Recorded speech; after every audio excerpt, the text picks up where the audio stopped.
Komið þið sæl, verið velkomin, góði gestir, bæði þeir sem eru hér í Flóa í Hörpu, hérna í sólskinninu, fyrsta í vetur það ekki, og líka þeir sem eru að fylgjast með á vefnum, en við erum í beinni útsendingu inn á wafib.is og líka inn á vísir.is.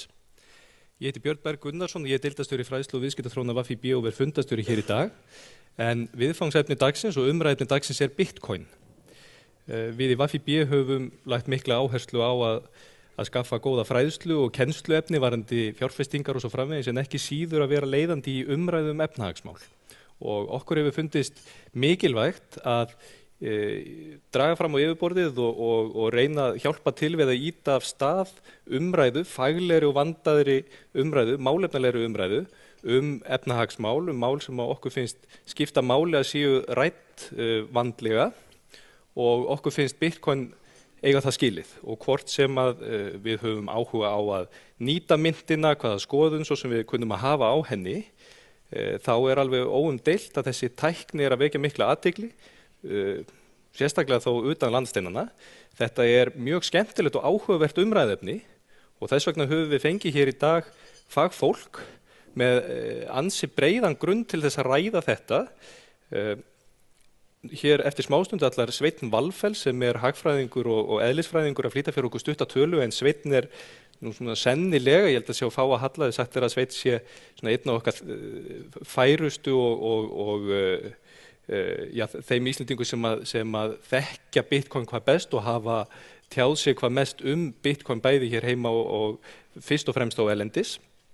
Hann ætlar að flytja hér fyrir okkur stutt erindi þar sem að hann fer örlítið yfir rafmyntir og eðli þessarar myntar, hvernig þetta virkar nú allt saman vegna þess að við áttum okkur alveg á því að vegna þess hvað umræðan hefur verið lítil og notkunni lítil á Íslandi að þá er þekkingin tiltölulega lítil og við viljum eins og ég segi draga þetta aðeins upp á yfirborðið. Nú að loknu erindi Sveins verðum við hér með góða panelumræður. Sverrir Þorvaldsson sem er framkvæmdastjóri áhættustýringar Íslandsbanka mun taka þátt í þeim umræðum en hann er sérfræðingur í áhættu í fjármálakerfinu og munum fá hann til að tjá sig aðeins það hvernig Bitcoin lítur út frá hans sjónarhóli.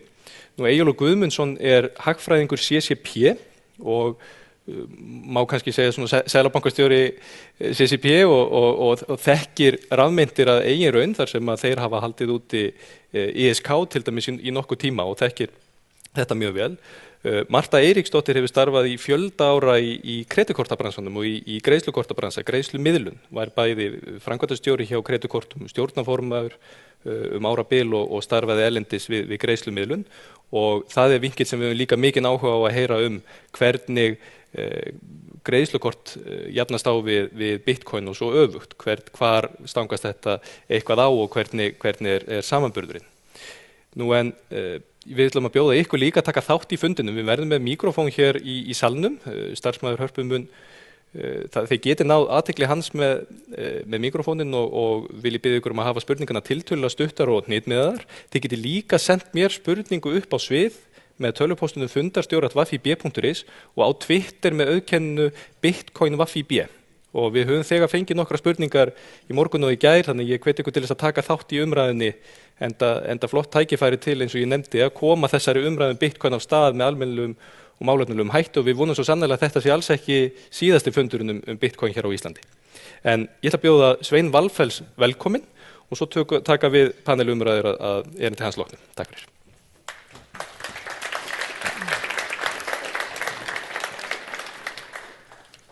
Góðan dag.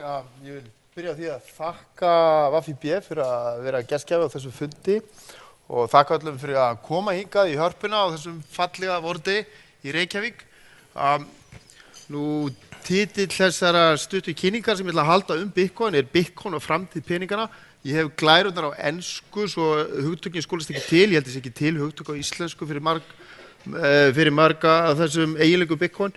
En ég ætla að tala á íslensku sjálfsögðum og ég hef verið viðloðandi tæknigera í 15 ár sem starfsmaður og stofnandi og stundu fjárfestir nokkra tæknifyrirtækja og ég naut Bitcoin akkurat þetta leyti fyrir 3 árum síðan þegar ég var á ferðalagi í Kaliforníu og þar var einhver maður sem hafði mikinn áhuga á þessu og vildi endilega ég reyndi að kynna mér þetta og svo getur skipst á skoðunum. Og svo var það sumarið eftir 2011 að ég keypti mína fyrstu Bitcoin þegar ég var á sumarfrí akkurat í Íslandi og síðan hef ég smá saman verið að kynna mér þetta betur og betur, bæði tæknilega hlutina og svo efnahagslegar afleiðingar þessara nýju tækni. Og ég ætla að byrja, fyrirlesturinn er raun og verið tvíþættur, það er annars vegar að tala um peninga og peningakerfi almennt og setja það í sögulegt samhengi og svo ætla ég að tala um Bitcoin. Og nú vindum við okkur bara í fyrstu glæruna og ég ætla að reyna að setja Bitcoin í sögulegt samhengi og spyrjum, við lítum tilbaka og horfum á uppruna hins vestræna peningakerfis. Það peningakerfi sem hinn vestræni heimur bjó við í 2500 ár, allt þangað til kringum 1970, byggðist allt á góðmálmum, tveimur góðmálmum, gulli og silfri. Og hvers vegna er það? Það er af því að einhvern tímann fyrir ævafornu, þar sem nú er Tyrkland í dag, var konungsdæmi sem hét Sardis. Og þar er kongur sem var kallað Krösus. Og einhverjum góðum manni, hvort sem er kóngir með einhverjum öðrum á þessum stað, datt í huga að fara og búa til auðkenni úr þessum ónýta málmi sem var gljáandi og fallegur og fannst þarna í talsverðum miklu mæli í árfarvegi sem lágu gegnum borgina. En hann var gersamlega ónýtur til að smíða verkfæri eða vopn, en það mátti auðveldlega vinna úr honum og þá einhverjum datt það í huga að búa til lítil auðkenni sem var með áprentaðri eða áþryktri ásjónu konungsins og búa til þau í nokkur stærðum og þá getum við fara að nota þessi auðkenni til að skiptast og vörum og þjónustu sín á milli í staðinn fyrir að vera með frumstæði vöruskipti. Nú kóngurinn hann beið svo að læra hluti í orrustu við Persa og þannig að hans konungdæmi var stutt en þessi aðferðafræði sem þau komu upp með þarna að hún lifði og hún var notuð í grundvallaratriðum í hinum vestræna heimi í þangað til að efnahagur Bandaríkjanna stóð mjög við höllum fæti í miðju Víetnamstríði í kringum 1971 og fram á þeim tíma höfðu Bandaríkjadollar verið innleysanlegir fyrir gull en seðlabankar heimsins höfðu ekki mikla trú á Bandaríkjadollarnum og fóru að leysa gulli til sín og Nixon sá að þeir áhlaupi myndi grafa undan gullforða Bandaríkjanna þannig að hann kipti því bara úr þessari gulltengingu úr sambandi. Og við vitum öll hvernig fór fyrir Richard Nixon svo á lokum og hún var vikið úr embætti reyndar ekki fyrir þetta en það var allavega 2005 ára tímabil þar sem gull og silfur voru grundvöllur vestræns peningakerfis og eiginleikar gulls og silfurs eru mjög hentur til að búa til svona auðkenni sem við köllum peninga. Þau eru í raun og veru, þetta eru einsleiti málmar, þar að segja allt silfur er eins, það er ekkert mismunandi tegundur afbrigða silfur. Það er auðvelt að búa til margar einingar úr þessu. Það er hægt að búa til stóra myntir og smáar. Það er hægt ómögulegt að falsa gull eða silfur. Það reyndu alkemistar í mörg árhundruð á miðöldum að búa til silfur eða gull úr einhverju allt öðru en það tókst ekki. Og það er auðvelt að búa til hins vegar að vinna meira gull úr járngrýti eða úr námum þar að segja, það er úr grjóti en það kostar talsverða fyrirhöfn og talsverða vinnu. Þannig að það er nóg að því til staðar að því gefni að fólk leggi vinnu þegar að vinna það úr jarðvegi. Og svo eftir 1971 höfum við hins vegar búið þetta peningakerfi sem kallaði fiat peningakerfi eða pappírspeningar vil ég kalla það á íslensku. Nú skipti ég slædunni yfir á næstu slædu og hún á að birtast hér.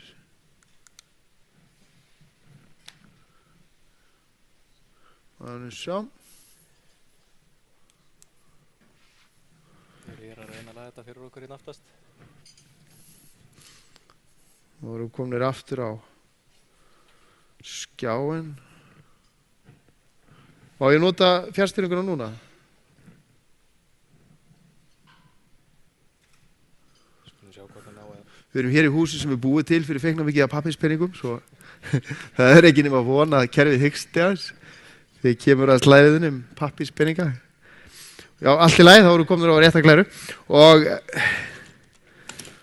Og hvernig virka pappírspenningar? Í raun og veru, þetta kerfi sem flest vestræn ríki búa við í dag grundvallast á raun og veru 3 aðilum í megin dráttum. Það er einhvers konar seðlabanki sem er með eignir og oft það sem kallað tryggareignir, það er ríkisskuldabréf, aðrir gjaldmiðlar og eitthvað á gulli, með þessi íslenski seðlabankin og eitthvað á gulli.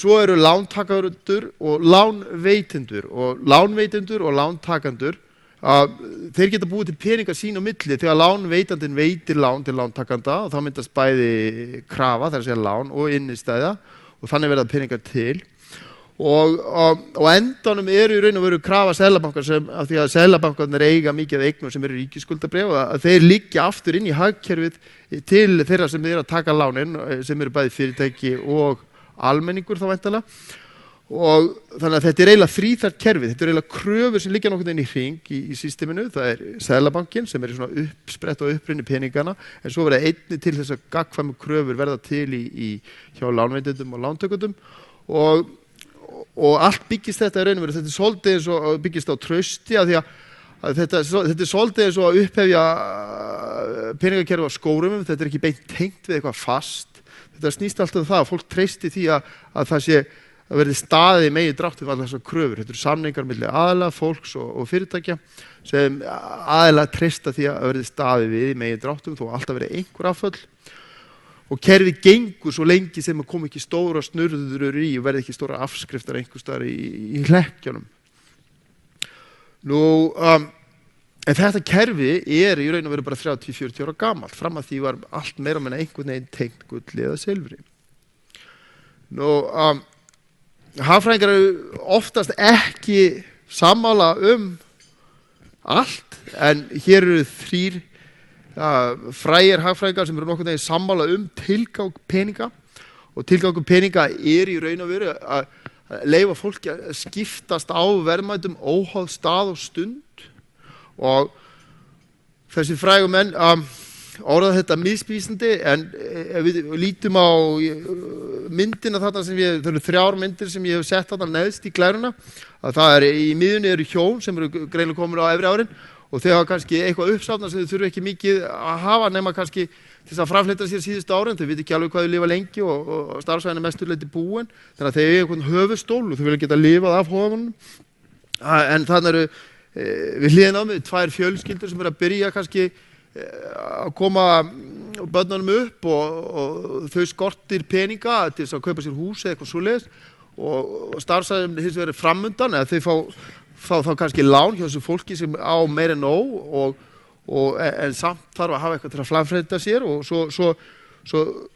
svo þannig að þau geta komið undir sér fótunum en þau greiða þá jafnframt lánið tilbaka þannig að lífeyrisþegarnir geta lifað á höfuðstólum og vöxtunum sem koma á höfuðstólum þar sem eftir sinni ævi og þannig í raun og veru þó þessi mjög einfalt dæmi að þannig gengur þetta fyrir sig í atvinnurekstri líka það svo með þetta hús það var náttúrulega tilur þessi svolítið sérstök en að þegar fjármagna eru svona stóra framkvæmdir þá oft sett mikið af loforðum í gang sem ætlast til þess að sé staðið við á endanum þegar tekjur koma af fjárfestingunni.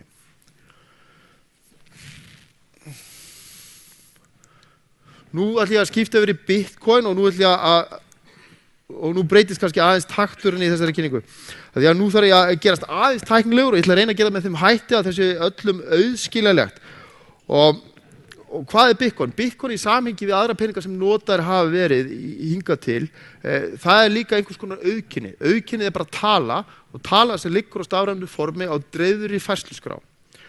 En Bitcoin jafnframt líka net, það samskiptanet, það í raun og veru þess að kalla peer-to-peer á ensku eða hvað myndi ég kalla það á íslensku? Vinanet, einhver veit kannski orðið fyrir það, jafninganet og það virkar með mjög einföldum hætti og það einhvers konar lykilorð sem býr til einkalykil eða dulllykil sem hér kallaði ég á þessari slædu private key og lykilorðið framkallar í raun og veru runu af tölustöðum og bókstöðum og til lykilorðsins og dulllykilsins sem verður til sem kallaði private key það samsvara einhvers konar netfang eða myntfang hvað vil ég kalla það sem notað til þess að tilkynna og auðkynna allar færslur sem með Bitcoin. Þannig að þetta netfang sem Bitcoin notar, það að segja þessi public address sem ég kalla svo á glærunni, hún í hvers skipti sem verður færsla, að þá verður færsla til eða frá þessu netfangi og og hver skipti sem einhver vill senda einhverjum öðrum, ég vil senda Bitni 5 bitcoin og ég sendi það frá, nota minn engalíkil til þess að senda það frá mínu netfangi, mínu public address og ég bara dreifi því, það bara fer í gegnum þetta jafningjanet og það dreifist út allt og þar stendur, það undirskrifað, svo færsla undirskrifað með mínum dulmálslykli og þá geta allir staðfest það að þetta sé rétt undirskrift og svo eru einhverja aðilar sem eru kallaðir miners í dag en eru þeir sem keppast við að uppfæra færsluskrána að það sem þeir gera að þeir reyna að leysa reikniþraut sem verður alltaf erfiður og erfiðari eftir því sem neti stækkar og stækkar að þeir reyna að leysa reikniþraut og til þess að geta votta færsluskrána á 10 mínútna fresti og vottunin á sér stað með þeim hætti að þeir safna upp í sarpin öllum nýjum færslum og þegar þeim tekst að leysa reikniþrautinn og finna réttan stimpil í raun og veru, vottunarstimpil, að þá tilkynna þeir í raun og veru nýja einingu af færslum sem hægt að skeita aftan við færsluskrána. Færsluskrána kallað blockchain, ég þýði hérna block sem eining, chain í raun og veru keðja, en þetta raun og veru röð eininga, færsluskrána röð eininga sem skeittir aftan við hvoru aðra á 10 mínútna fresti. Þessi færsluskrá öllum aðgengileg, það geta allir hlaðina niður, það geta allir rakið slóðuna af færslum langt aftur í tíman, frá upphafi í raun og veru. Og þannig geta allir staðreind að bæði að undirskriftir séu og færslum séu réttar og líka staðreind að það sé innistæða til fyrir þessum bitcoin sem ég að senda Bitni. Og hvernig verða nýju bitcoin til? Þeir verða til í hvers skipti sem einhver kemur, leysir reikniþrautina og getur þannig vottað nýja einingu á færsluskráni að þá má hann leysa til sér nýja bitcoin. Og magnið af nýjum bitcoin í umferð, það minnkar smá saman, hugmyndin var svo að hafa hvata til þess að láta mann taka þátt snemma og það svona minnkar smá saman magnýra einingar sem eru í þessu kerfi eftir því sem líður á. Það halverast í raun og veru á cirka 4 árum. Þannig að bitcoin hafa alla þessa eiginleika sem peningar hafa, þeir eru einsleitir, það engin bitcoin öðruvísi en annað bitcoin, það þetta að skipta þeim niður í margar litlar einingar, það í framtíðinni á ekki vera meiri í umferði heldur 21 miljón bitcoin, en það eru hægt að taka hvern bitcoin og skipta honum niður í 100 miljón einingar, þannig að endanum verður 21 miljón sinnum 100 miljón einingar í umferð, það samsvarar cirka bara 200 til 300.000 frumeiningum á hvert mannsbarn á jörðinni eftir 20-30 ár.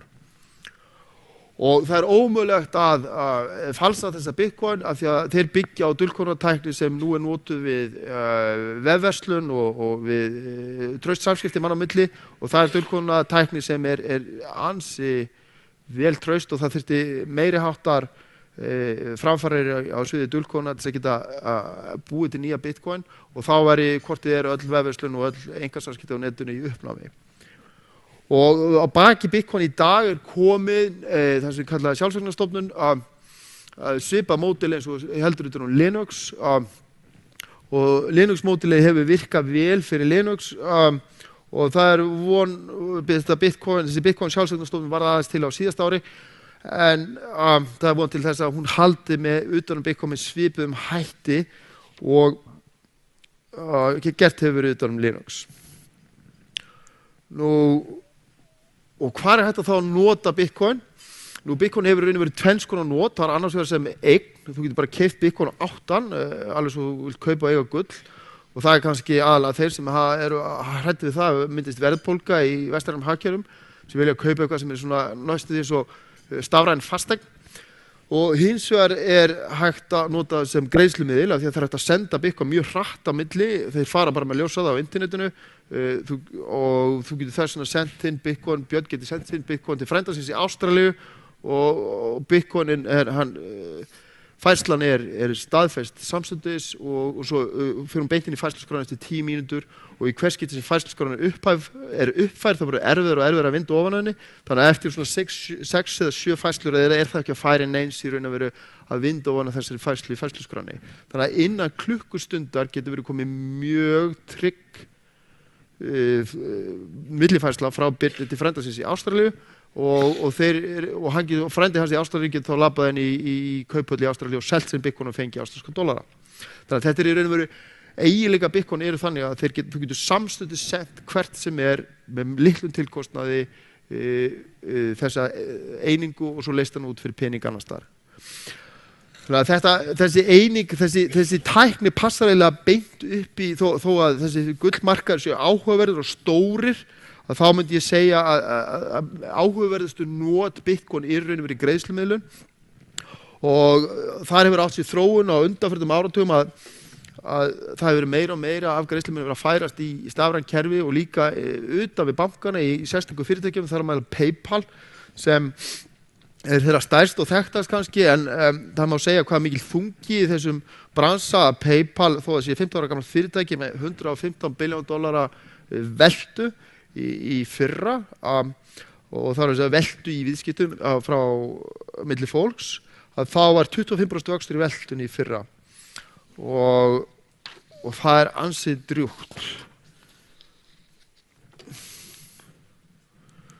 Þannig að markaðstæki fyrir stórt og Bitcoin vext þannig svolítið eins og baktería í svona petriglasi sem við sumir þekkjum líffræði, þegar þú setur fáa bakteríur í glas sem fullt æti og þá vaksaði bara rosalega hratt og þannig hef ég mótilega vöxtinn á Bitcoin alveg frá því að ég fyrst fór að spá í þetta og það hefur svo aðferðafræði í raun og veru svo best og svo eina þó hún sé ekki fullkomlega nákvæmt þess að mótilega hvernig vöxtinn í þessu. Hérna sín í línur þetta sem ég mótilega vöxtinn á Bitcoin og varpa hann fram næstu 3 ár og ég mótilega vöxtinn sem cirka 50% sem á ári sem tvöfalt vöxtinn við það sem PayPal að gera í dag en 20-falt minna heldur en Bitcoin hefur gert fram til þessa. Og þá fæ ég væntingildi þess að Bitcoin geti vaxið úr núverandi markaðsvirði sem cirka $6 billion upp í cirka, segjum 20-30 billion innan 3 ára. Og nú þetta ekki verðið, þannig mótilegra markaðsvirði sem verð sinnum magn og þið sjáuð þarna fyrir neðan á línurutinu, þið sjáuð þarna hvernig frambóðið af Bitcoin mun vaksa samkvæmt Bitcoin staðlunum á næstu ár og það endar í 21 milljón svona cirka eftir 30-40 ár. Nú hins vegar gæti það alveg komið til greina að vöxtur verið hraðari eða kemur eitthvað þess að kynda undir Bitcoin, einhvers sérstaklega flott ný þjónusta sem færir mikið af peningum inn í Bitcoin kerfið og það getur líka komið til greina að Bitcoin hægi á sér að jafnvel staðni og minnki og þá myndi ég að telja að það væri sérstaklega ef það kemur einhverjir betri keppinautar til staðar. Nú þessi slæta sýnir stuttum máli hvernig hagkerfið kringum Bitcoin hefur vaxið á undanförnum árum, alveg frá byrjun 2009 til dagsins í dag, það eru 5 ár og við erum komin með í þessu hagkerfi við erum komin með sjálfseignarstofnun sem heldur protokólin og Bitcoin. Við erum komin með 5 miljón niðurhlöð á forritinu sjálfu, þar að segja þessu official forriti sem Bitcoin stofnunin stýður bakvið. Það eru 3 milljónir sem kallað veskja eða budda sem á netinu sem vitað það eru 40.000 kaupmenn heiminn sem taka við Bitcoin. Veltan í sjálfu netinu kringum $20 billion, $20 milliarder. Veltan á kauphöllum sem kaupa og selja Bitcoin 6 milliarder bandaríkjadollara. Það eru $100 million í venture fjárfestingu komin inn í Bitcoin.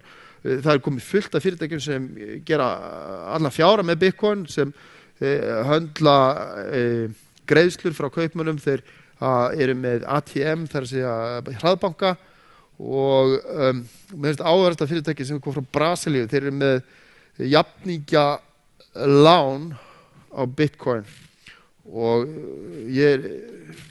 mín skoðun svo, ég myndi ekki vilja skulda í Bitcoin núna í dag ef það áttur að vaksa en það er einhver sem greinilega vilja gera það.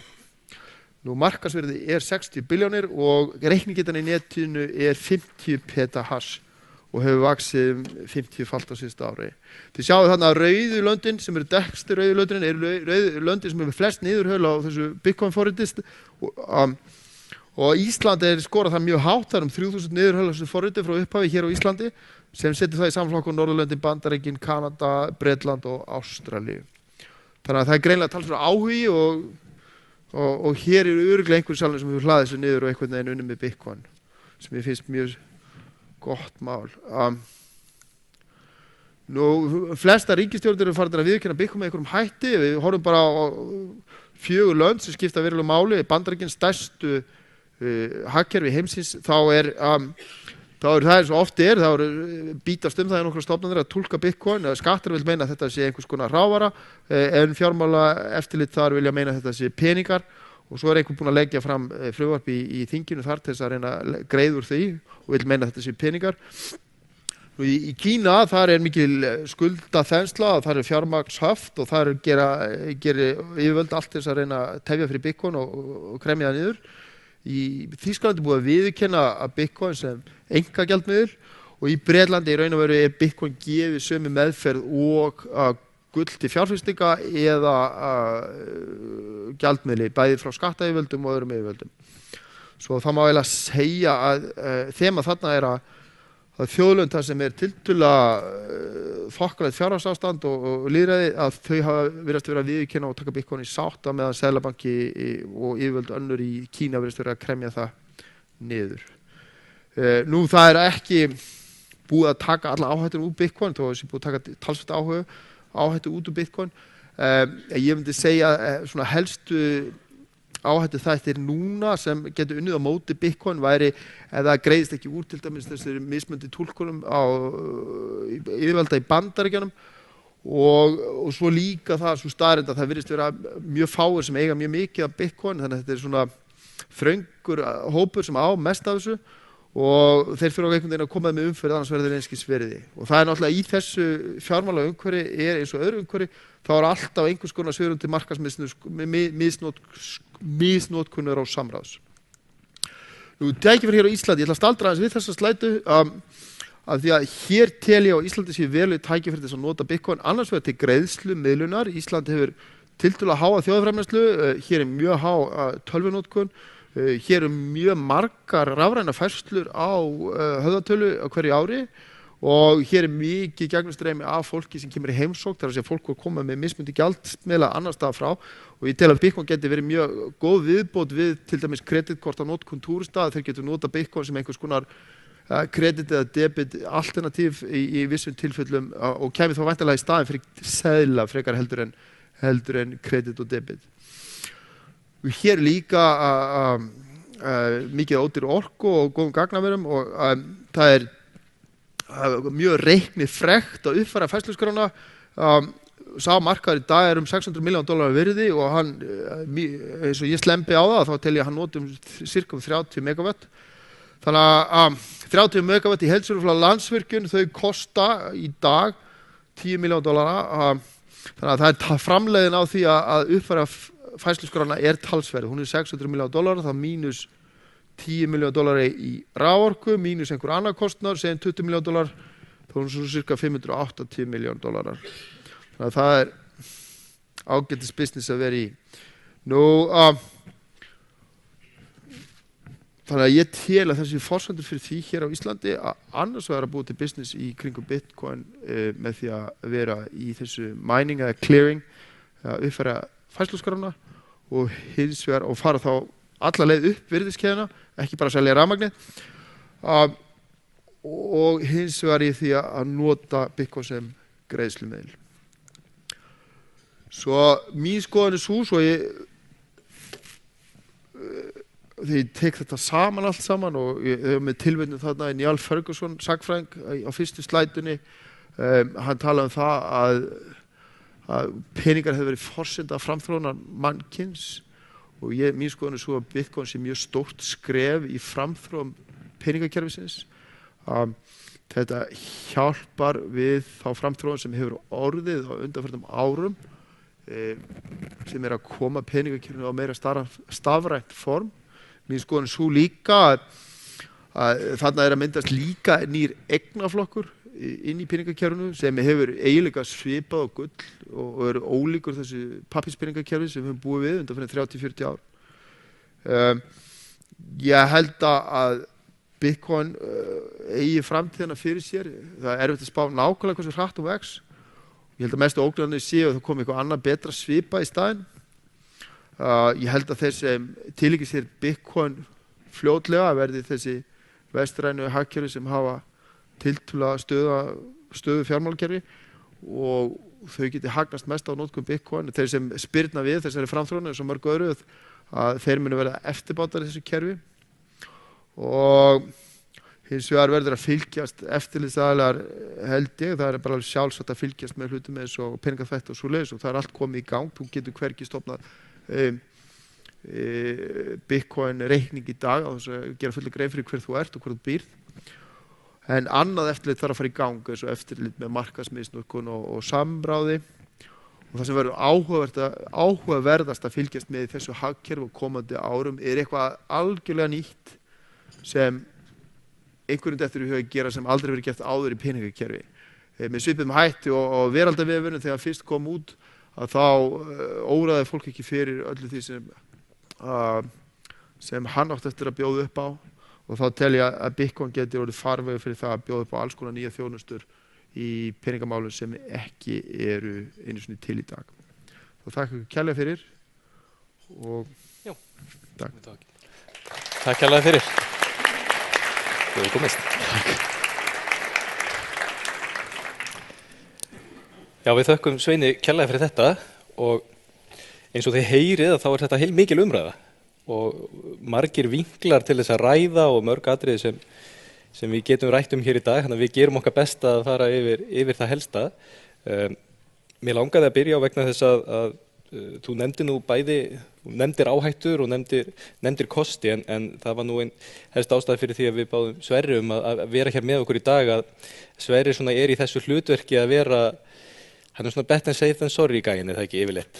Það að segja, þegar þú ert framkvæmdastjóri áhættustýringar þá þitt starf að koma auga áhættu og í fjármálakerfinu svo sem nóg af áhættum og gríðarlega mikið regluverk og gríðarlega mikið tími og mannafli sem fer í það og regluverk sem fer í það að reyna að halda utan fjármálakerfi til þess að takmarka áhættu.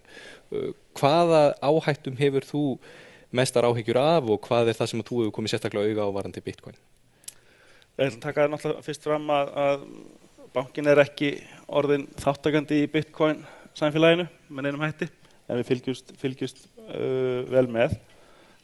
Það greinilegt að Bitcoin notað nú þegar sem í greiðslumiðlun og sjálfsagt einhverjum hætti ágætlega skilvirkt þar fyrir ákveðin not. En bara eins og myndin hans Sveins sýndi þegar hann var að sjá fyrir sér vöxtinn og var að módulera vöxtinn að þá gaf hann sér háa stærðir varðandi flökt á virði myntarinnar og tók jafnframt fram að það væri töluvert lægra flökt töluvert lægri vöxtur heldur en hann hefði séð undanfarna ára. Hann var með bæði vöxt og flökt upp á sirka 50% sem eru háa tölur. Þannig og reynslan sýnir að virðið á þessari rafmynt hefur flökt töluvert og við sjáum þá á öðrum rafmyntum sem hafa verið setta fram að þá hefur flöktið verið töluvert og þannig að það blasir við að það er dálítið í land með það að þetta sé einhvers konar stöðugur miðill til varðveislu eigna. En greinilegt að þetta komið fram og sennilega komið til að vera með einhverjum hætti sem í greiðslumiðlun. Við fylgjumst náttúrulega náið með þessu og mín afstæður kannski svona svipuð eins og þessir aðilar sem eru að setja reglur í vestrænum löndum að það er eitthvað potential þarna, það er eitthvað sem á eftir að þróast og við að sjá hvernig það þróast og sjá hvað úr verður og það er ekki endilega tilefni til þess að setja reglur í dag sem komi í veg fyrir þá þróun og það er ekki svona eðlilegt í vestrænum samfélagi að reyna að setja lok á eitthvað sem hefur hugsanlega möguleika á því að vera okkur verðmætt í samfélaginu sem greiðslumiðil. Nákvæmlega hvort það verður Bitcoin eða eitthvað annað og ég ekki sannfærður og hluta til þá held ég við erum að horfa til þróun netsins. Þetta svolítið svipað fyrirbæri sem koma fram eins og netið að það hefur náttúrulega þróast í þá veru að það ekki bara þessi frjálsa hugsun sem hefur náð þar yfirhöndinu, við höfum séð stjórnvöld grípa þar vinni og stór fyrirtæki ná sterkri stöðu á sínum forsendum. Þannig að það verður bara fróðlegt að sjá hverju framvindur. Akkurat. Varandi greiðslumiðlunina, Marta, þú þekkir þetta best af okkur hér, hvernig núverandi greiðslumiðlunarkerfi þar að segja varandi greiðslukortin. Og við heyrum það umræðinu Bitcoinar að þetta fyrst og fremst, þetta náttúrulega á netinu, þetta einföld leið til þess að láta peninga ganga á milli aðila á netinu og það sem við notum fyrst og fremst núna eru kreditkortin. Það svo greiðslumiðlun sem við nýtum mestuleyti í dag. Hvernig berð þú þetta, þar að segja Bitcoin greiðslumiðlun saman við núverandi kerfi? Já, mér finnst mjög ólíku saman að jafna. Annars vegar Bitcoin, það mynt, meðan að kreditkortin eru meira greiðslumiðlun og greiðsluþjónusta og það bara regin munur þarna á. Varðandi til dæmis Bitcoin líka þá gengið á því óstöðugt meðan við getum nokkurn veginn gengið út frá því hvaða gengi á þeirri færslu sem við framkvæmum með kreditkortin okkar. Bitcoin gert í opnum kóða og svona ekki miðlægt á meðan að kreditkortakerfin eru öll sem miðlæg og mjög regluð og lúta mjög ströngum reglum, bæði alþjóðlegum reglum og síðan þá einstökum reglum sem eiga bara við hvert land fyrir sig. Það engin útgefandi af Bitcoin versus kreditkortin, það þekktur útgefandi og þú veist við hvernig þú ert að eiga viðskipti við, meðan þú hefur ekki hugmynd það í Bitcoin, hvort að þetta sé einhver hugsjónamaður, menn eða konur sem datt í huga að það væri þörf fyrir opinn og frjálsan gjaldmiðil eða hvort að hann settur upp vegna þess að það svona frjálst flæði peninga og þægilegt að flytja hann á milli landa nafnlaust. Kreditkortin eru nafnlaus og við skulum ekki gleyma því heldur varðandi kreditkort að þar náttúrulega færslur eiga sér stað og þurfa að vera rekjanlegar og þurfa að vera nafngreinanlegar þegar þú ert að versla vöru og þjónustu. Fyrirtæki nota kortin gríðarlega mikið og þau þurfa náttúrulega að vera öll nafngreind. Síðan náttúrulega í kreditkortunum tengd þjónusta og ég held að það velti svolítið mikið á því hvernig kort á að vilja nota þetta, þannig að menn fá ferðatryggingar og ófáir ferðalangarnir sem hafa notið góðs af því. En ég held hins vegar að Bitcoin geti henta mjög vel fyrir greiðslur sem eru svona á milli manna eins og til dæmis fyrir fólk sem að vinna í öðrum löndum og vill senda peninga til síns heima sem að nú gríðarlega mikið greiðsluflæði í heiminu sem fer þann veg og ég held að þetta sé mjög sniðugur vettvangur til þess og enda kemur það í ljós líka hann mjög mikið notaður til þess ásamt því að vera í smærri myntum. Svo annað sem að stór þáttur í greiðslukortunum, það það svo ríkur endurkröfuréttur. Þannig að ef að það framkvæmd einhver færsla sem sviksemisfærsla eða svoleiðis, þá endurkröfuréttur og réttur neytandans tryggður svo gríðarlega. Og hann takmarkast meira sem var að samþykkja núna nýja reglugerð frá Evrópusambandinu núna í byrjun þessa mánaðar þar sem að neytendur eiga ekki að geta orðið fyrir meiri skaða heldur en sem sásar 50 evrum. En í þessu kerfi eru peningar leið og þeir farnir þá eru þeir glataðir. Þannig að þetta svona ólíku saman að jafna og ég held að Bitcoin eigi langan veg til þess að komast þar sem kreditkortin hafa hælana með tærnar. En hins vegar held ég að það sé ákveðnir möguleikar í þessu kerfi sem að eiga eftir að þróast og eiga eftir að finna sér vettvang.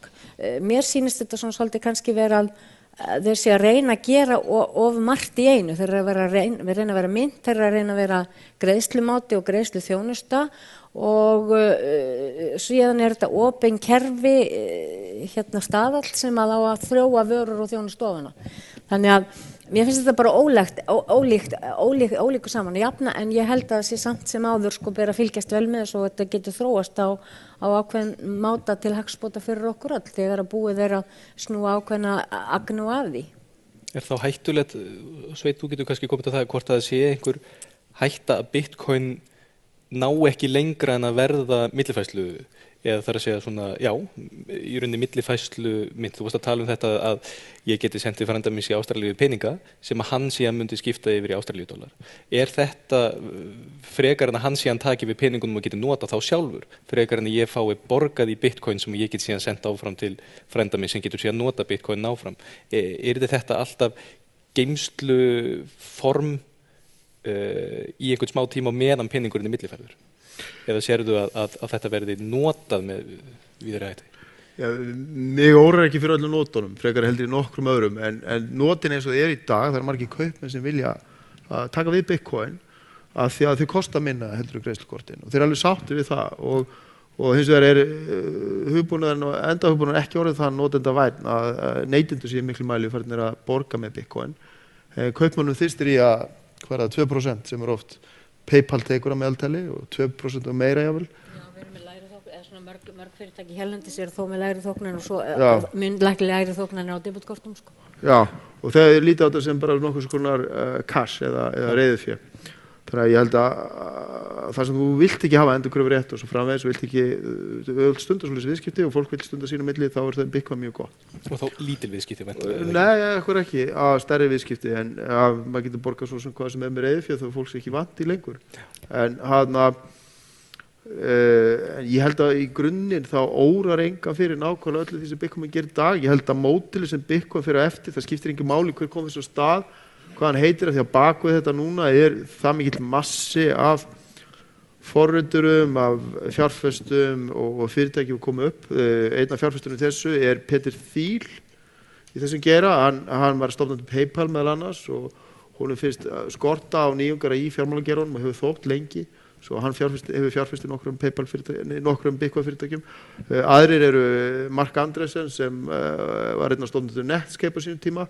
Þannig að allir þeir sem eru svona frumkvöðlar og mjög framalega fjárfesta í sprotatækni í víða heim hafa sýnt þessu mikinn áhuga á að koma þessu áfram. Þeir líta á þetta sem svipað eins og var í hugbúnaðarlandslæginu fyrir 20 ára síðan þegar Linux var að byrja að keppa við Microsoft. Það var annars vegar mótil þar sem með loka á kóða, fólk borgaði mikil gjöld fyrir að fá kóðan alltaf vottað frá Microsoft og svo framvegis, og hins vegar þetta opna umhverfi, þessi kóðum var allir aðgengilegur, allir gátu fylgst með honum og það var sjálfseignarstofnun í kringum þróunina og svo mynduðu menn fyrirtæki í kringum þennan opna staðal sem kóðin og Linux, því Linux meira en bara kóðið tjáðir ákveðin staðal. Og þannig að ég held að þetta sé, ef þú vilt horfa tilbaka, ef þú skoða einhverja fyrirmyndir, þá þetta annars vegar þetta Microsoft á móti Linux og lokað kóði með háum gjöldum versus open kóði sem hver sem getur prjóna hvað sem úr, að það í rauninni verið módeli sem þú átt að horfa á. Já. Nú, Eyjólfur, já. Við má kannski eins koma inn á þetta. Þetta er stórt topic og það hefur kærlega fyrir að koma með þetta topic til Íslands svona framarlega allavega í umræðuna vegna þess að það sem að gera þarna það verið að blanda saman ótrúlega mörgum málum og fólk náttúrulega sjálfsögðu mjög confused röglað yfir því sem í gangi. Greiðslumiðlunarkerfi, eign, áhættustýring. Ég sitt hér sem hagfræðingur, peningamálahagfræðingur, af hverju kerfið búið til? Það virðist vera að stóru leyti búið til vegna þess að fólk treystir ekki lengur ríkisstjórnum til þess að búa til pappírspeninga sem nú ekki nema 40 ára gamalt koncept eins og við töluðum í núverandi mynd og þegar þú setur þetta allt saman að þá myndast einhver mystík það þetta verður eitthvað afskaplega sérstakt sem að fólk veit ekki, ég að missa af einhverju, á ég að fjárfesta núna svo ég geti kassað inn síðar, þetta bóla og svo framvegis. Og ég held að fólk sé svolítið að leita eftir því hvað þetta. Og ég skrifaði þetta niður bara í umræðin eftir þetta allt saman og núna síðast. Þá held ég að besta lýsingi sé að þetta sé rafrænt reiðufé. Og reiðufé eins og hvert annað reiðufé, þú getur átt það undir koddanum og hvað gerist ef þú átt reiðufé svona 2 aldir undir koddanum? Það líklegast algjörlega vellust þegar kemur að því ætlar að nota það. Það eitthvað sem þú notar mjög hratt og þú notar það vegna þess að það ódýrara í smærri viðskiptum en þegar þú vilt traust þá notar þú bankan, þá notar þú tjekka og svo framvegis. Þannig að Bitcoin sem slíkt fyrsta rafræna reiðufé sem að fólk almennt séu í heiminum hefur aðgengi að. Við getum gert svolítið filósófísk heimspekilega hérna í dag og sagt, heyrðu, en þetta ekki bara fyrsta skrefi átt að því að konseptið þjóð fara að færast yfir á netið.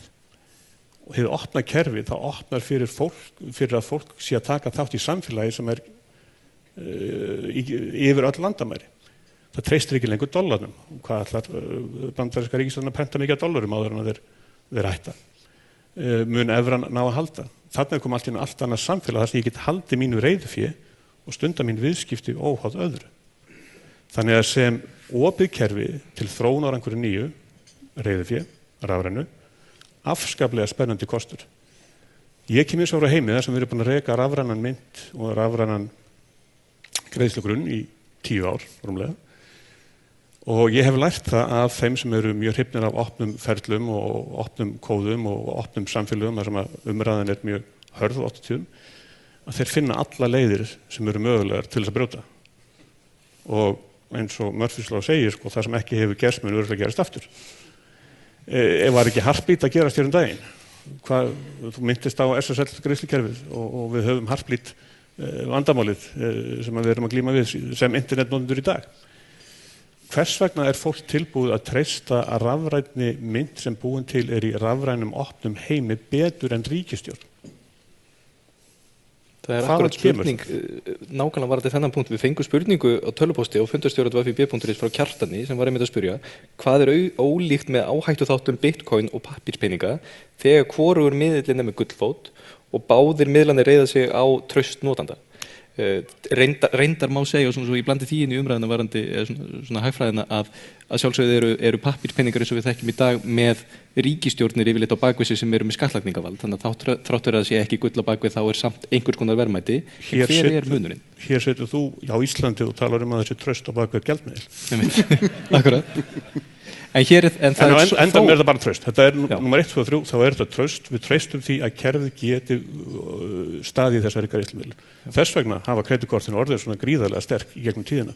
Þannig að það hafa uppbyggt kerfi sem að þú getur fara og flogið og tekið kreditkort og vegabréfi og gert hvað sem í heiminum. En þú borgar líka fyrir það. Já. Kannski náttúrulega líka sko varðandi það annað kreditkort og reiðufé og ég eiginlega alveg sammálaður varðandi þetta sé sko rafrænt reiðufé og það náttúrulega vissulega þörf á rafrænu reiðufé og það vissulega þörf á rafrænu reiðufé sem að fer yfir landamæri. Það getur auðveldað sko fjármálflutninga og kaup í heimi sem að verða minni og landamæri skipta minni og minna máli.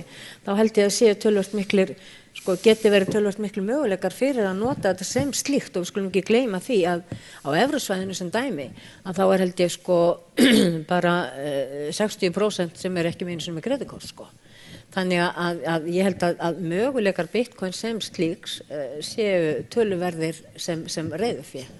En svo varðandi traustið að ég var nú að lesa í einhverjum gögnum að hvort það var 45% aðilar sem að treystu mynt sem að svona bara brönduð mynt frekar heldur en þá hinn opinbera mynt ríkis sem að ríkið stendur á bakvið þannig að við erum kannski að tala allt annað traust núna heldur en það var fyrir 10 árum síðan og við erum að tala allt öðruvísi kynslóðir sem hafa allt öðruvísi verðmætamati eða byggja sitt traust upp og allt öðrum forsendum heldur en eldri kynslóðir hafa gert og ég held að þetta skipti svolítið miklu máli í þróuninni hvernig þetta verður. Þetta fólk sem vill hraða, þetta fólk sem vill auðveldan aðgang og ég get alveg skiluð að það get alveg treyst á þetta eins og eitthvað annað sem rafrænt reiðufé.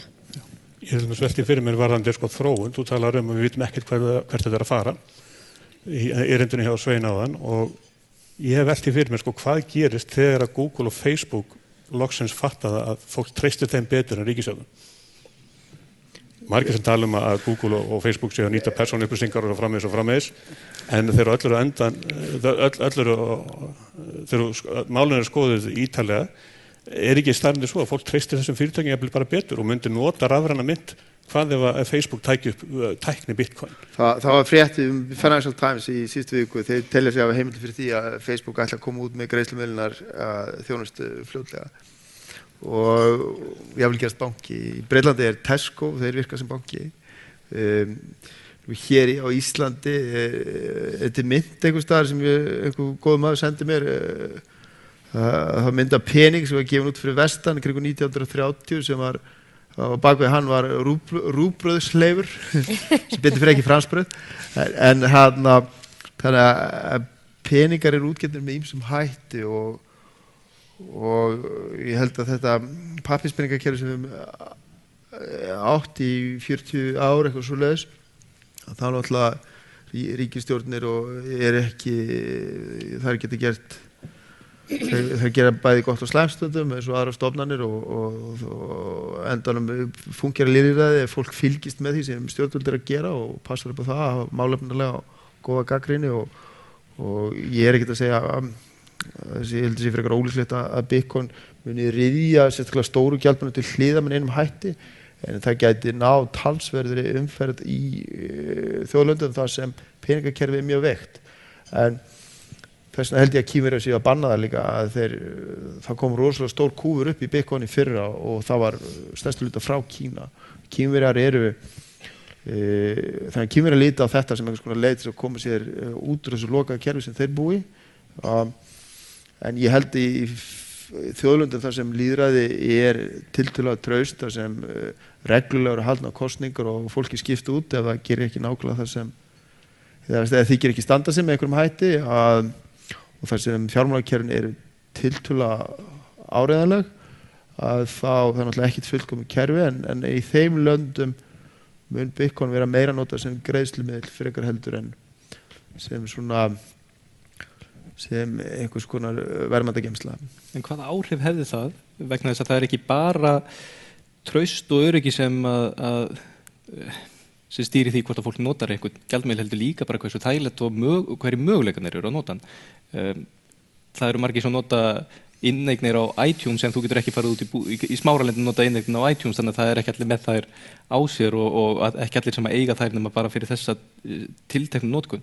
En hvað ef fjöldi landa, sérstaklega landa sem að eins og nefna hefðu mest notaði eða þegna þeirra landa hefðu mest notaði leigubílstjóri í New York sem að sendi peningar til Kambódíu og þarf að borga 10, 15, 20% í kostnað og það tekur mánuð að senda peningin ef að Kambódía myndi síðan loka fyrir notkun á Bitcoin ef að Kína og Rússland og fleiri loka fyrir notkun á Bitcoin hversu langt nær þetta? Hvaða áhrif hefði það? Ég vil bara vitna í Halldór Laxness það var atómstöðinni þá er talað einhvern mann sem vinnur hjá félagi sem kallaði faktúrufölsunarfélagi og það var þannig þegar gjaldeyrishöft voru í þá dag á Íslandi að þá voru náttúrulega peningarnir leituðu sér farvegs út úr þessu kerfi fólk treysti ekki peningakerfinu hér og þeir alltaf leiðir í þannig að það voru einhverju sem voru með svo heilsalarnir held ég í Laxness þeir smurðu álagningu á erlendis áður sendu vöruna heim og heldur þess að hagnaðan mestir erlendis það verður alltaf flóktu kerfi sem verður ekki stöð með einhverjum hætti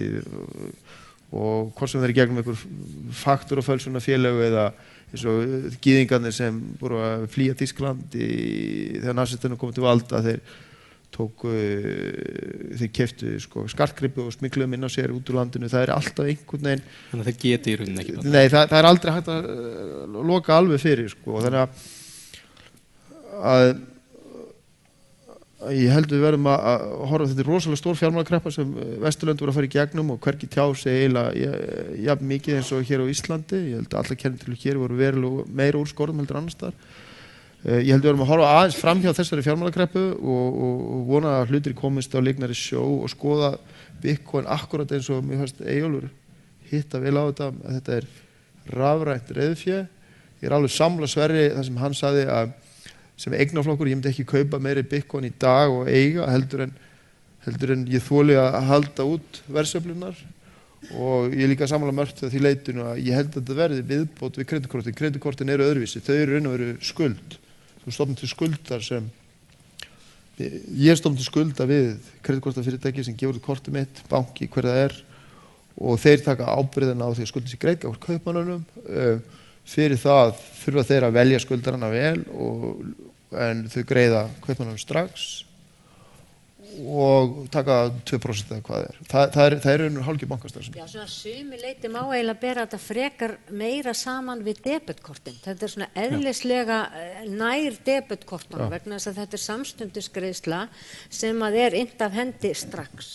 Og í dag hefur internetið ekki, eða hafa alþjóðlegu kortafyrirtækin ekki verið með nægilega góða lausnir sem að hafa boðið upp á að nota debetkortin beint og þess vegna vantarlega nýtur Bitcoin meira fylgis vegna þess að þetta auðveldur greiðslumóti, hann hraður en ég held hins vegar og það að gerast líka víða í Evrópu, við sjáum að það að koma inn nýjir aðilar sem að bjóða upp á greiðslumiðlun sem ekkert endilega kreditkort og sem bara samstundis greiðslumiðlun milli aðila án líka stundum milligöngu þriðja aðila eins og Bitcoin gengur út á og mörg af þessum kerfum hafa náð töluverðri útbreiðslu og Evrópusambandið var, eins og ég sagði áðan, hefur verið að setja reglugerð þetta núna bara í byrjun þessa mánaðar til þess að opna meira landslagið fyrir þessara spilara og möguleika til þess að nota svona greiðslumiðla sem þýðir náttúrulega ákveðin samkeppni við stóru greiðslukorta fyrirtækin, hvort heldur það á sviði debetkorta eða kreditkorta.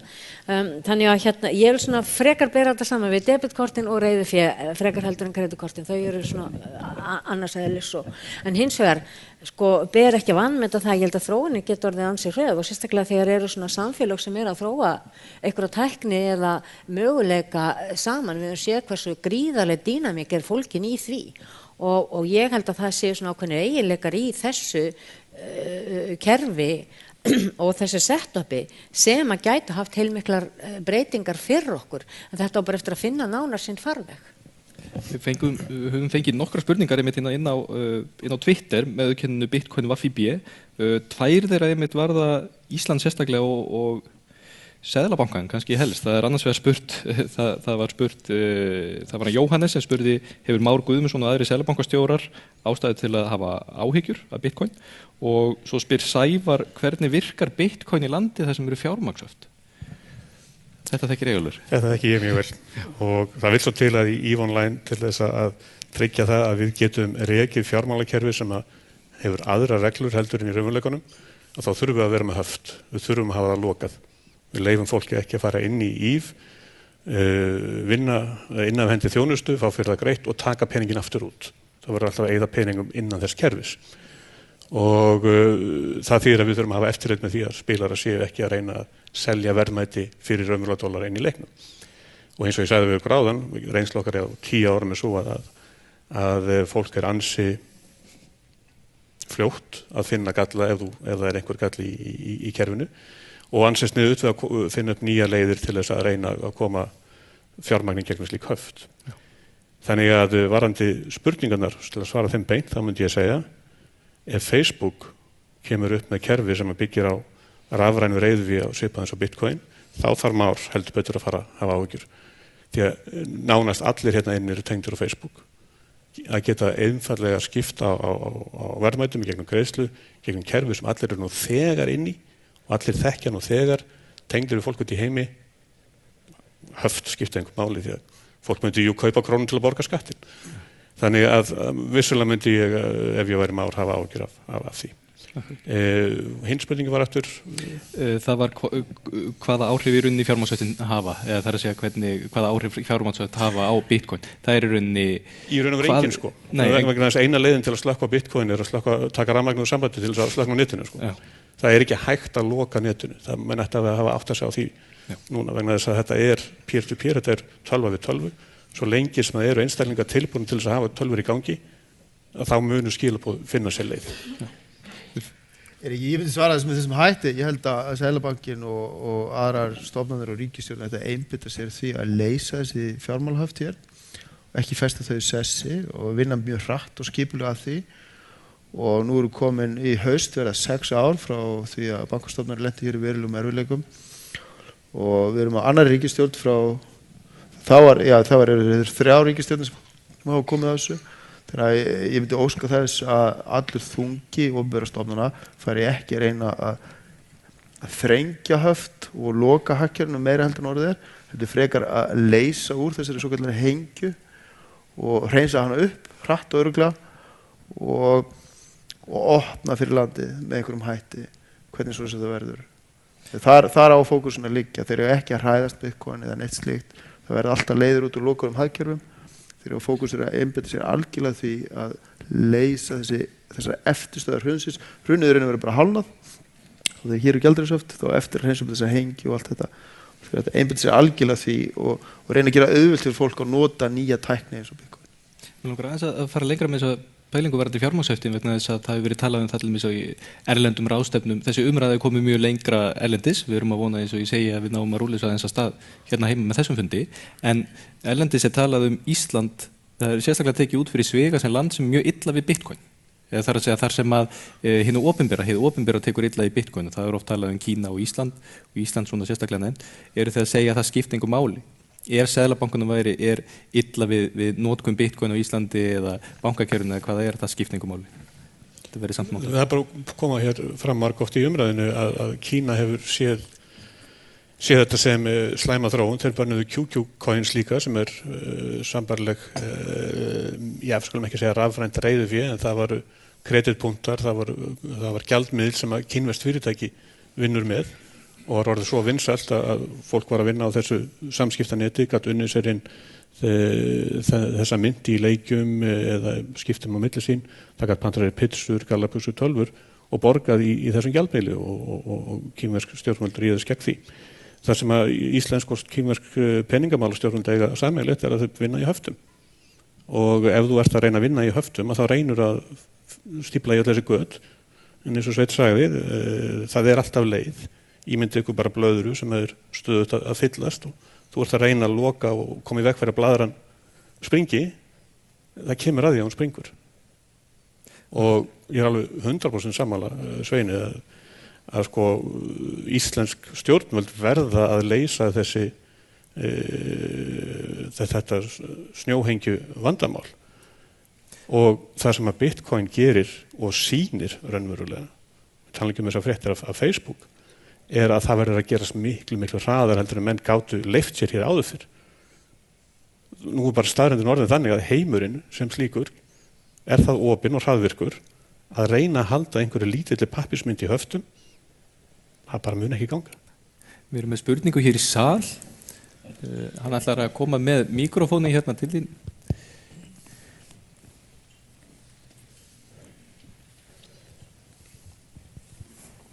Ég heiti Kristinn. Mér langar að spyrja, Bitcoin ekki leið til þess að komast fram hjá eftirliti í peningaþvætti, eiturlyfjaviðskiptum eða bara almennt að koma peningum undan þessu hefðbundna skráningakerfi sem þessi rafrænu miðlar hafa í dag? Spurning hvort að Sverrir ekki þetta varðandi, hvort að Bitcoin sé leið til þess að komast fram hjá þessu regluverki sem við höfum til dæmis, nú eru mjög stranga reglur varðandi þess að know your customer reglur varðandi peningaþvætti og fjármögnun hryðjuverk og svo framvegis. Það það sem náttúrulega undir þessu miðstýrða peningakerfi sem við erum í, að þá eru þessar reglur og ríkar skyldur á fjármálafyrirtæki að sinna að fylgjast með hverjir það eru sem að taka yfir greiðslum og senda greiðslur og slíkt sem þetta know your customer og varnir gegn peningaþvætti. Ég satt að segja átta mig ekki alveg á því með Bitcoin, það annars vegar það algjörlega nafnlausar eigendurnir eru nafnlausir, adressurnar eru nafnlausar sem við sendaðum í leyfiskil sveinrétt, en hins vegar eru viðskiptin rekjanleg mjög langt aftur í þessu færsluskrám, ekki satt segið. Já, jú, það alveg rétt og annað bara sko þeir sem eru illa innrætt munu alltaf reyna að nota hvaða peningar sem til þess að koma fé undan verðum lagana. Það bara þannig 3 af 4 $4 í umferð eru með einhvers konar eftirstöðar að leifar af kókaín eða öðru fíkniefnum til svo dæmi séu nefnd. Bitcoin sem slíkt, jú, það munu alltaf einhverjir óbrútnir aðeins að reyna að nota Bitcoin til þess að fela peninga eða koma undan peningum en Bitcoin núna að detta inn í þetta sama reglugerðarverk eins og hefðbundið fjármálafyrirtæki og þess að það verður áhættan á því að fólk misnoti Bitcoin með þessum hætti hvorki meirinn í minni heldur með aðra peninga og sem dæmi því samhengi með að nefna að það var stór skandall fyrir nokkrum árum sem komst upp með að bresku banki HSBC hafði hjálpað einhverju fíkniefna mafíu í Mexíkó að þvo $100 milljóna af fíkniefnagróða í gegnum HSBC og mannkynið breyst, við erum öll breysk að einhverju marki en svo eru sumir sem eru kannski breyskar en aðrir, það verður alltaf einhverju veikir hlekkir í hvaða kerfi sem þú setur upp og það er alltaf einhverju sem vilja selja dóp eða stela og Bitcoin sem slíkt af því það er að detta inn í þetta reglugerðarverk sem við lýði á Vesturlöndum að það verður hvorki verra eða betra en önnur fjármálastarfsemi það. Akkurat, Marta. Já, ég ætla aðeins í framhaldi af þessu. Ég þegar ég var undirbúin fyrir að finna það hjó ég svolítið eftir í hvernig Bitcoin var auglýst og það var svona 4 atriði sem þið setti hérna sko. Þessi nummer 1, no chargebacks. Nummer 2, your account cannot be frozen. Eins og það sé eitthvað stórt issue fyrir venjulega mann sko. No prerequisites or arbitrary limits og 4, permanently and anonymously stored.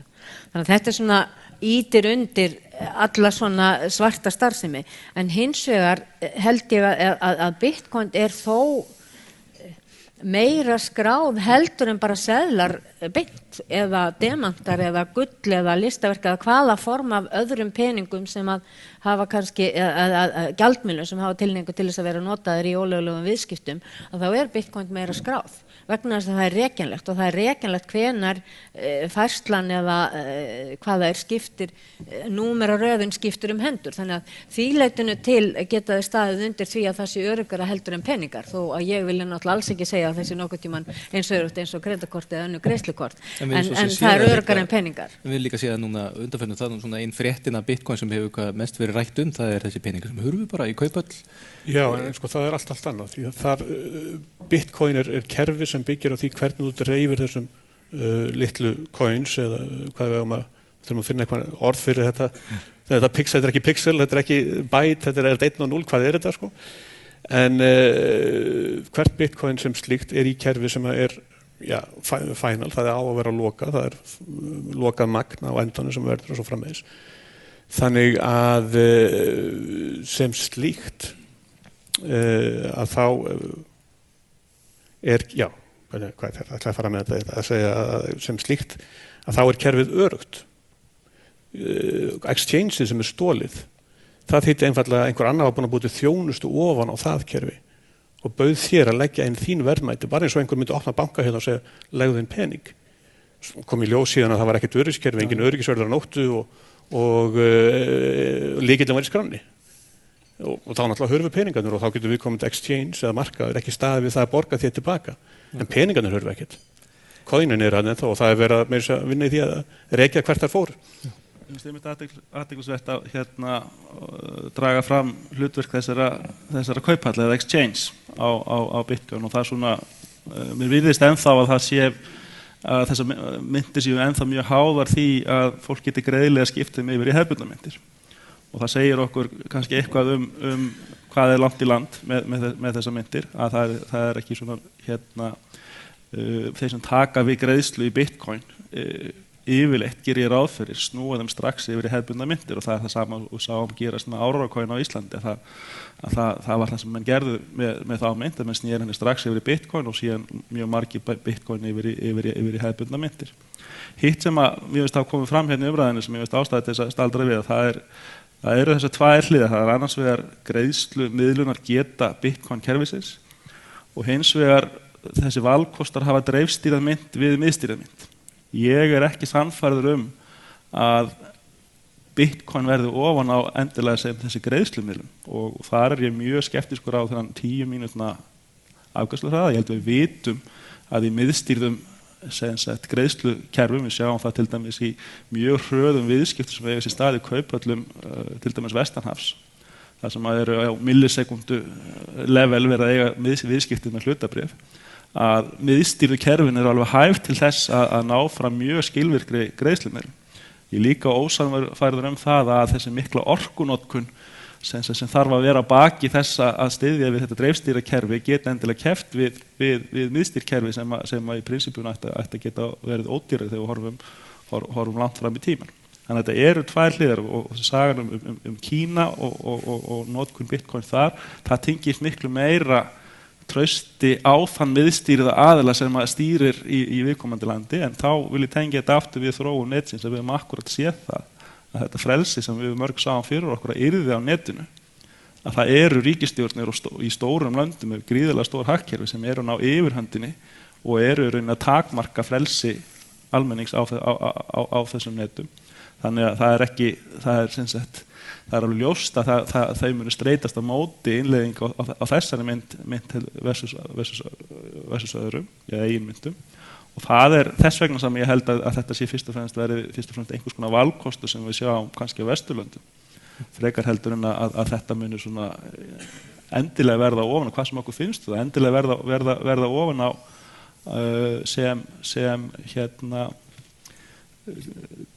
greiðslumiðill eða mynt til þess að eiga til framtíðar. Hins vegar er mjög athyglisvert að maður veit heldur ekki hvað mikið af Bitcoin er í raunverulegri notkun. Það er mjög sterkar vísbendingar. Mér finnst vera mjög líklegt að sé margir sem hugsa með sér að þetta getur eiginlega ekki annað heldur en hækkað í verði. Ef þetta verður á einhverju þá mun þetta hækka í verði og hækka mjög mikið í verði og það sé mjög mikið af þessum Bitcoin séu bara í eigu aðila sem að bíða og sjá til. Þetta er ekki þannig fjárhæðir að heimshakkerum munum það að setja 6 milljarða dala til hliðar í svoleiðis speculation, annað eins höfum við séð. Og það held ég sé líka veikleiki fyrir frekari þróun myndarinnar sem til þess að hún á einhverju verulegri útbreiðslu. Akkurat, það var spurning hér úr sal, hér aftar. Já, Jón Þór Ólafsson, þingmaður Pírata. Það hefur verið gerð samlíking milli Napster og Bitcoin. Það að Bitcoin kemur fyrst, það að uppfylla eitthvað ákveðna þjónustu sem eftirspurn eftir og því að vera að nefna töluvert að því hérna núna. En síðan til dæmis Litecoin, það svona þessi næsti valkostur við Bitcoin sem kallað svona Bitcoin gull með Litecoin silfur. Það leysir, það tekur ekki þessar 10 mínútur, það tekur 5 mínútur að uppfæra skrárnar sem að veitir ákveði added value þar. Svo eru til rafera sem að bjóðu upp á það að það sé inflation byggt inn í kerfið, ekki deflation eins og með Bitcoin, sem að skýtir þá skapar ákveðin þá þrýstinga því að það sé nota meira sem miðill í staðin fyrir store of value, svona til lengri tíma. Nú, þá er spurningin þessi, hvað sýnist ykkur hvað þetta varðar? Er hægt að breyta Bitcoin kóðanum þannig að ég hef heyrt að það setja breytunum og hvað þarf margir að koma saman og er þetta breytunum fundamentali þannig að Bitcoin getur incorporata það sem að virka best hjá hinum rafmiðlunum í staðin fyrir það að hinir rafmiðlarnir og endanum verða stærri út þeir eru komin með miklu meira added value og gætu þar að lendi orðið svona eins og torrent sem að leysti vandamál sem Napster gat aldrei. Takk. Akkurat. Ef ég fengi kannski bætaði mitt við þessu spurningu, ef annar miðill kemur vegna þess að Bitcoin myntin og síðan tæknin er kannski aðskilið, þar að segja tæknin getur orðið til þess að við fáum betri mynd. Ef hún kemst í almenna dreifingu og allir hægt að nota Bitcoin vegna þess að við erum komið með betri mynd, er einhver botn á því hversu langt Bitcoin getur hrunið?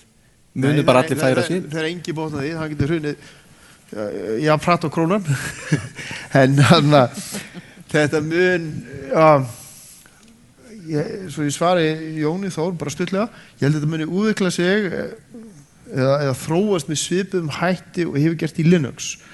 Það er til þess að kalla í þessum opna hugbúnarheimi og það myndast þess að kalla fork eða hvað heitir það á íslensku? Er orð fyrir það? Það klofnar stundum út úr kerfinu öðruvísi kerfi sem eru aðeins öðruvísi og það er einhver sem tileinkar sér þá þessa nýju útgáfu sem verður til. En í Linux þá er ákveðin kjarni sem stýrir kerfinu sem er flesti samanist að nota. Og þannig að ég held að verði ein rafræn mynt ofan á. Ég held að þessar rafræn myntir eins og Bitcoin, þær verða að nota til frambúðar, til ég mjög líklegt. Hvort það verður Bitcoin eða ekki, veit ég ekki. En þessar nýju myntir sem verða til, það verða þá til örugglega með einhverjum svipum hætti og varð Napster er mjög áhugaverð fyrirmynd að mörgu leyti, en ég held að Linux sé það líka af því að þá kom bara sem viðbrögð í þessum heimi þróara og notenda.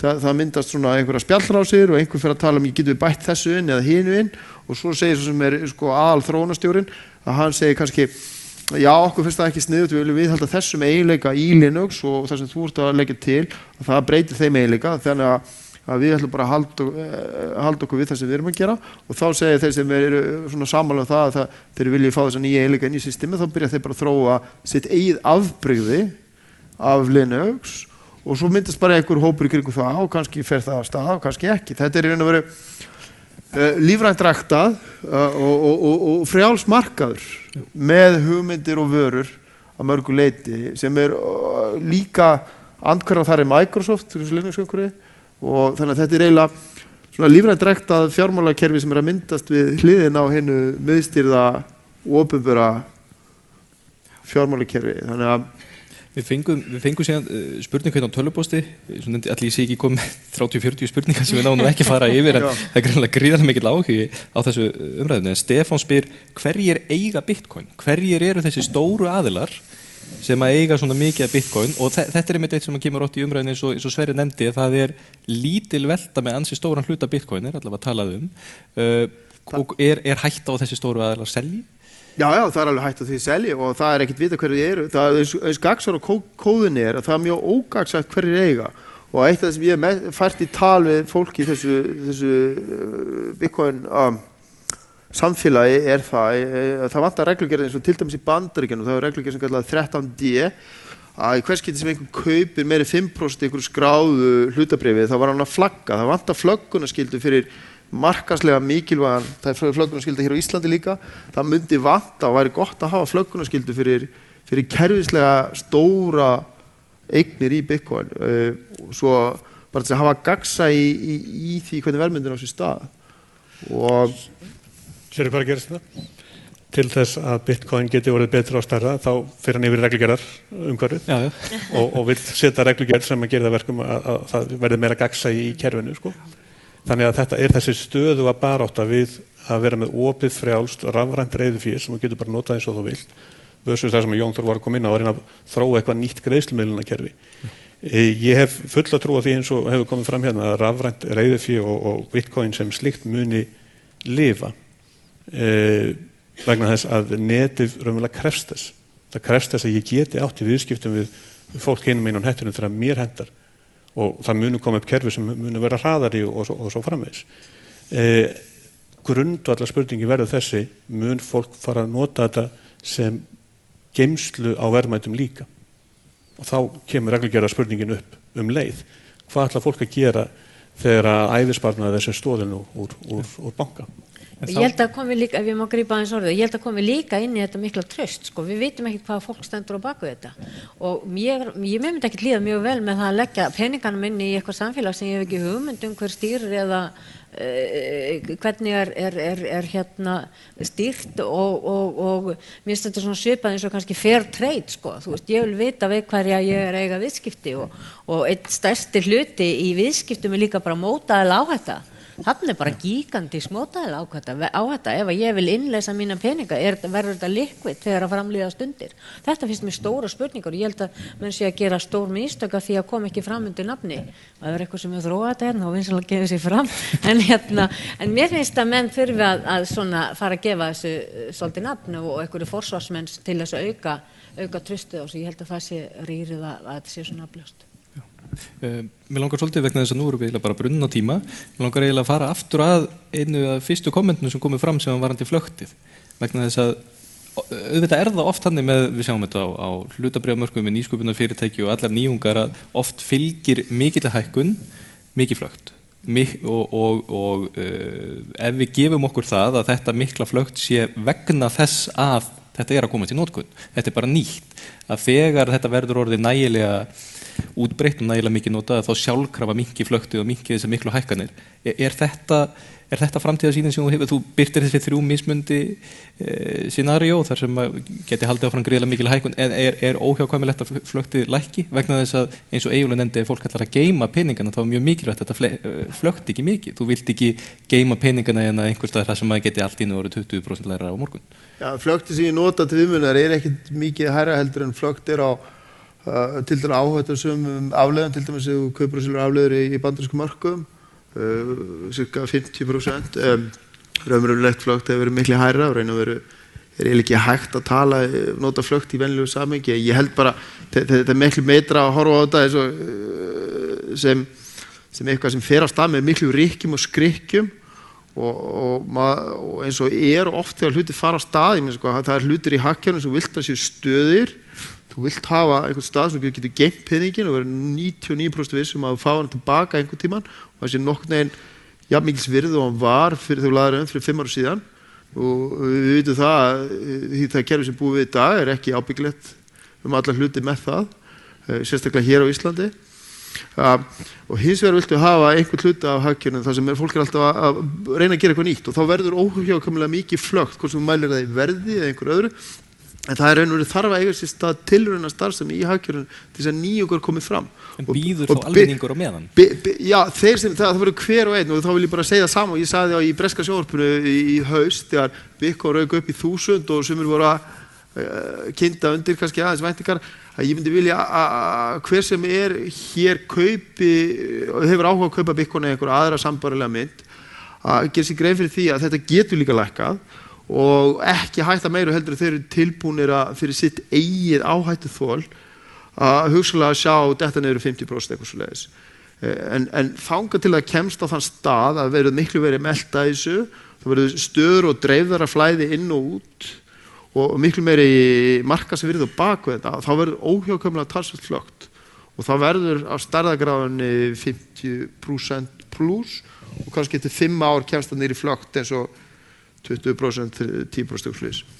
Annars held ég flökt á markað í dag almennt sé haldið niðri af seðlabankunum en svo það er svona gerfi flökt sem við horfum á í Bandaríkjunum með VIX og svo við förum út í tæknilega hluti en og þessi haldið niðri með inngripi seðlabanka og það byggir upp spennu sem hugsanlega losast með einhverjum öðrum hætti seinna eins og við sáum 2008 en þannig að flöktið til að svara spurningum með Bitcoin, já það verður áfram mikið flökt, þetta er mjög nýtt en eftir 5 eða 10 ár þá hvort sem verður Bitcoin eða Litecoin eða Peercoin þá verður flöktið orðið miklu minna og ég gefði mjög mikla líkur að það verður svona mynd notuð og hún verður sennilega notuð sem einhvers konar rafrænt reiðufé.